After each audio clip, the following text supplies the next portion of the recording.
IT career సేఫా అన్నదానికి multiple reasons కూడా ఉండొచ్చండి.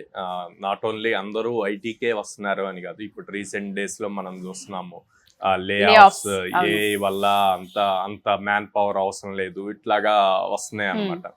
సో నేనేమంటా అంటే టెక్నాలజీ చేంజ్ అయిన ప్రతిసారి ఒక 1 year 1.5 year ఎట్లాంటిది ఉంటుంది, తర్వాత ప్రీవియస్ ఉన్న దానికన్నా డబుల్ త్రిబుల్ జాబ్స్ క్రియేట్ అవుతాయి.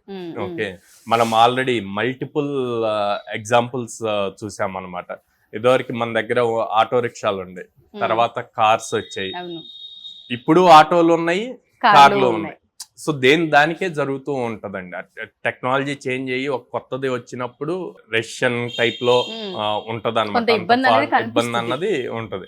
ఇక్కడ ఐటీ జాబ్స్ కి వచ్చేసరికి మనం చూస్తే ఇండియా అన్నిట్లో కల్లా టాప్ అండి ఐటీ పాయింట్ లో. మీరు ఏ కంపెనీ టాప్ కంపెనీస్ తీసుకున్నా, గూగుల్, మైక్రోసాఫ్ట్, అడోబ్, ఎవరిని తీసుకున్నా సిఇఓస్ మన ఇండియా వాళ్ళు. డెవలపర్స్ పాయింట్ లో తీసుకున్నా కూడా ఇండియా నుంచే డెవలపర్స్ ఎక్కువ అన్నమాట.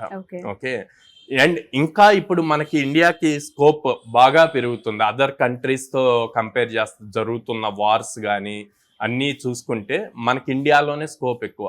లాట్ ఆఫ్ కంపెనీస్ ఇప్పుడు రీసెంట్ లాస్ట్ 6 months లో తీసుకుంటే చాలా top companies out of countries ఉన్నాయి, లైక్ యుఎస్ఏ, యూకే అట్లా ఉన్నాయి. అన్ని ఇండియాలో ఇప్పుడు ఇన్వెస్ట్ చేస్తున్నాయి చాలా హ్యూజ్ అమౌంట్స్ లో, డిఫరెంట్ పార్ట్స్ ఆఫ్ ఇండియా, ఒక చోట అని కాకుండా. సో అట్లాంటప్పుడు మనకి ఆపర్చునిటీస్ అన్నవి ఇంకా ఎక్కువ పెరుగుతాయి.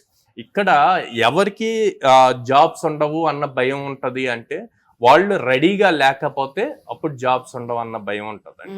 సో ఫస్ట్ స్కిల్ అన్నది రెడీగా ఉండాలి.